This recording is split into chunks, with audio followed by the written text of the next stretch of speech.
Halo guys, kita lagi di SDN Sungai Mia 11. Jadi, pada kesempatan kali ini kita akan melakukan wawancara bersama kepala sekolah. Ikutin keseruannya yuk.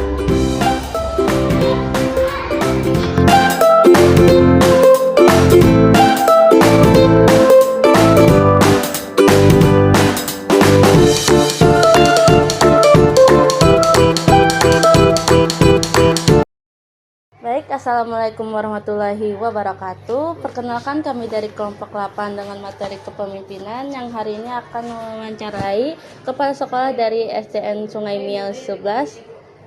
Dengan Bapak siapa? Bapak Ahmad Surya. Oke.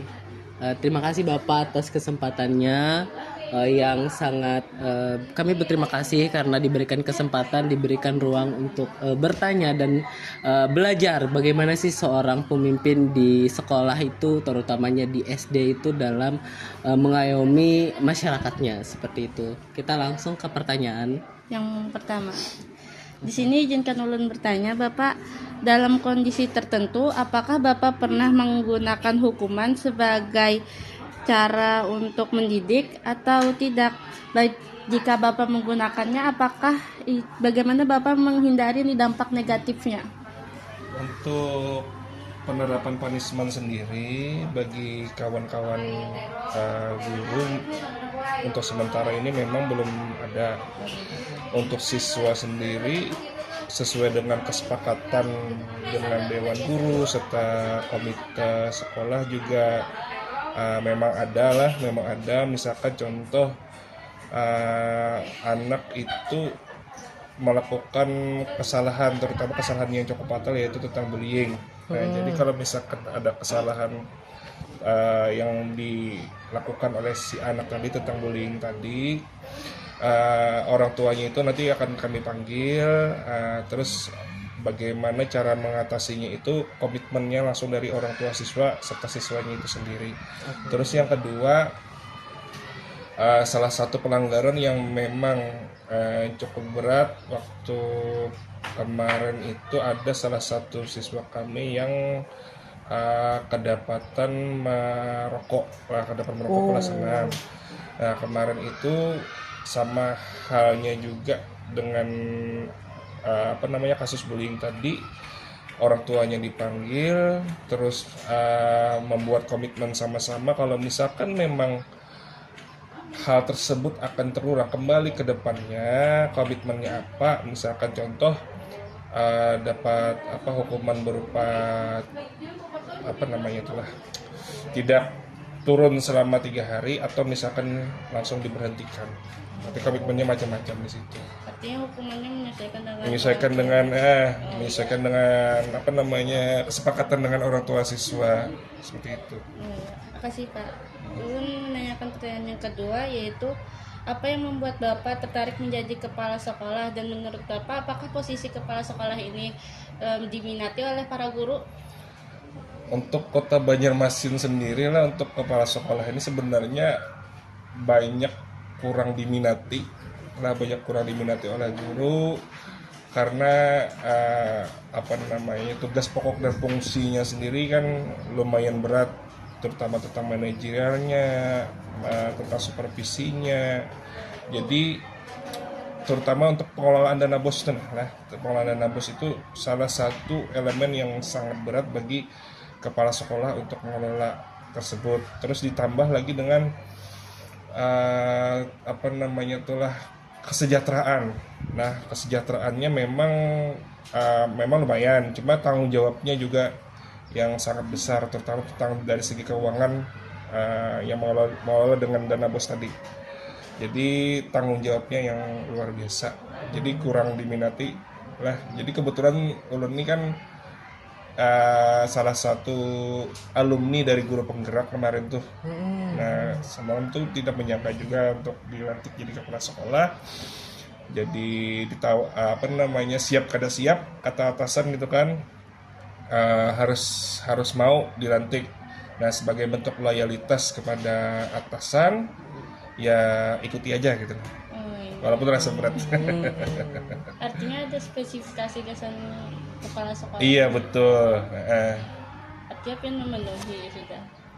Kalau dari syarat itu sendiri kan memang memenuhi. Yang pertama ada golongan 3C, sudah sertifikasi, dan juga alumni dari guru penggerak yang menjadi syarat utama lah, sertifikat guru penggerak yang jadi syarat utama untuk menjadi kepala sekolah. Oke. Baik, ke pertanyaan selanjutnya yaitu ketika menghadapi perubahan kurikulum baru, apakah Bapak mengubah gaya kepemimpinan dan bagaimana Bapak memberikan contoh kepada guru yang lain saat tidak menerima kurikulum tersebut? Kalau masalah tentang kurikulum kan setiap guru itu memang harus memiliki kemauan untuk berubah, terutama mindsetnya, terutama peralihan dari kurikulum K13 ke kurikulum Merdeka sendiri, terutama tentang konsep Merdeka Belajar itu yang ditekankan kepada kawan-kawan guru untuk siswanya itulah. Nah, jadi peran sebagai kepala sekolah sendiri yang pertama untuk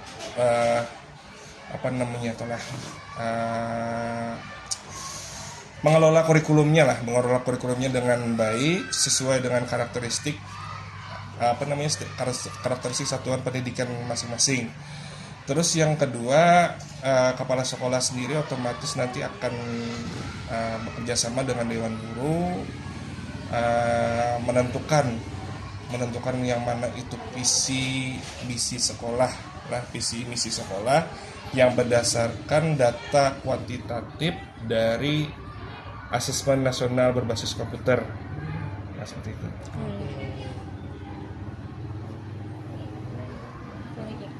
Baik, ke pertanyaan selanjutnya, dalam kondisi konflik antara guru, siswa atau orang tua, peran apa yang paling sulit Bapak jalankan sebagai kepala sekolah? Untuk masalah manajemen konflik lah, namanya konflik ini sangat berat lah karena tantangan yang sangat luar biasa terutama antar guru sendiri lah. Jadi kalau misalkan memang ada permasalahan di internal kami, itu biasanya guru-guru yang bermasalah itu dipanggil terlebih dahulu, berbicara dengan mata apa yang jadi akar masalahnya, terus tentukan solusinya. Kalau misalkan memang di dalam hal tersebut memang mentok, sudah dibina oleh kepala sekolah. Kan penanggung jawab di sini pembinanya adalah kepala sekolah. Nah, kalau misalkan memang mentok, itu untuk dibina diarahkan lagi kepada pengawas pembina. Nah, jadi setelah pengawas pembina itu memang tidak ada solusi lagi, setelahnya itu ke Dinas Pendidikan Kota Banjarmasin. Nah, kalau misalkan memang Dinas Pendidikan Kota Banjarmasin tidak ada solusi juga, dengan guru yang punya manajemen konflik tadi lah, langsung ke BKD Kota Banjarmasin. Jadi guru yang dipanggil tadi dipanggil berbicara dulu empat mata dengan kepala sekolah, mau tahu apa yang jadi akar masalah. Keduanya nanti dikiau, menentukan solusi sama-sama. Kalaupun mentok ya langsung ke atas, ada birokrasi berjenjangnya. Artinya dari orang tua, siswa, guru sama muridnya. Kalau orang tua siswa sama seperti halnya seperti itu juga. Oh, sama. Cuma biasanya kalau orang tua siswa mentok ke kepala sekolah. Kalau siswa sendiri kalau ada permasalahan misalkan tentang bullying tadi, atau misalkan permasalahan internal di dalam kelas, selesaikan dulu di dalam kelas. Kalau misalkan mentok baru ke kepala sekolah. Oke. Bapak ini bertanya jadi kayak penasaran aja gitu. Nah, kan biasanya kalau orang tua itu kan biasanya kan membela anaknya. Itu tuh adalah di beberapa kesempatan Bapak tuh menemukan bahwa orang tua ini ngotot membela anaknya yang salah. Memang ada seperti itulah orang tua yang memang anakku bagus aja di rumah, di sekolahan ini di sekolah ini lain gitu tapi kan yang memang mendidiknya selama 8 jam di sekolah ini kan guru. Jadi kan otomatis kan guru yang lebih tahu karakter anak itu bagaimana ini cara bersosialisasi dengan kawannya.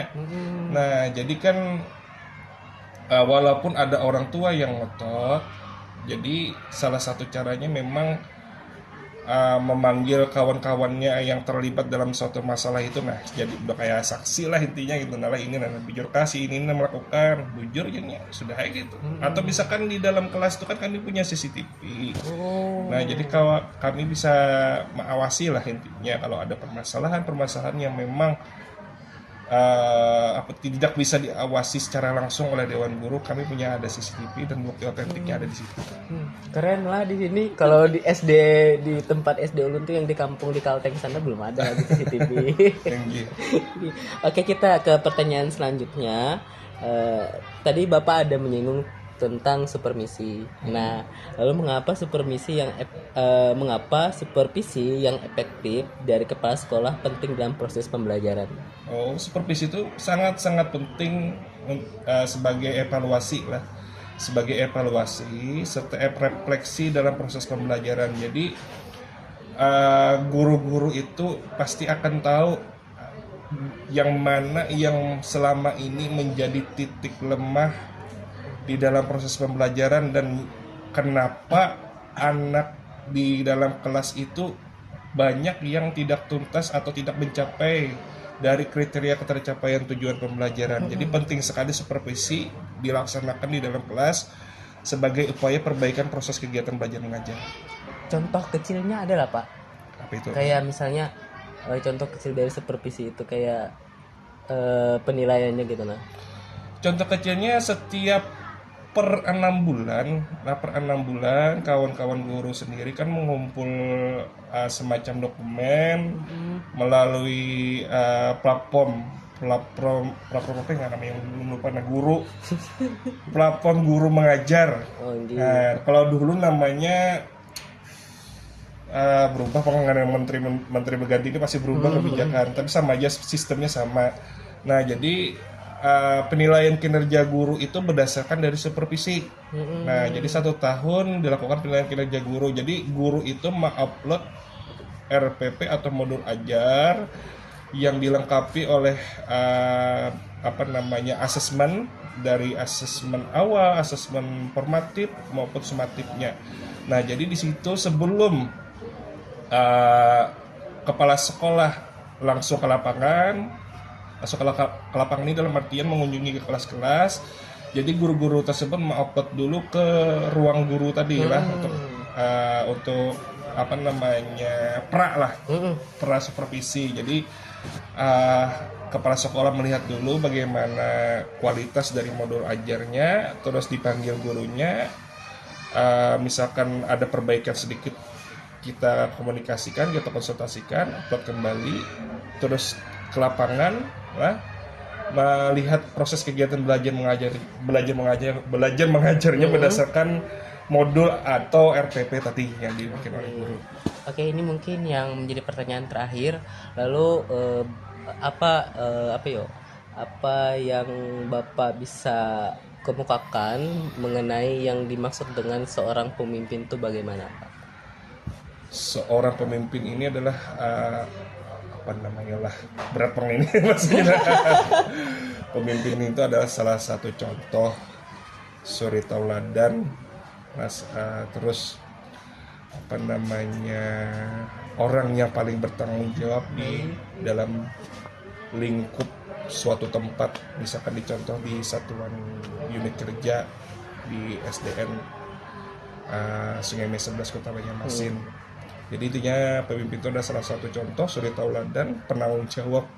Nah, itulah yang beratnya lah, karena bagi ulun sendiri sebagai manusia yang biasa nih lah, pasti mempunyai kelemahan. Nah, kelemahan yang intinya setiap manusia itu punya kelemahan lah yang tidak patut ditiru oleh atasan setiap guru di sekolah. Nah, jadi mudah-mudahan kedepannya nih sosok pemimpin yang di dalam satuan unit kerja terutama di SDN Sungai Mie 11 Kota Banjarmasin ini menjadi salah satu contoh suri tauladan penanggung jawab di sekolah SDN Sungai Mie 11 Kota Banjarmasin. Itu aja. Baik, luar biasa penyampaian materi dari Bapak Ahmad Surya sebagai pemateri kita. Terima kasih sekali diberikan ruang kepada kami mahasiswa pendidikan komputer Universitas Lambung Mangkurat. Ternyata sebagai kepala sekolah itu punya tanggung jawab yang sangat besar dan juga harus bisa menelaah semuanya. Sekian dari kami pamit undur diri. Mohon maaf apabila ada salah kata. Wassalamualaikum warahmatullahi wabarakatuh.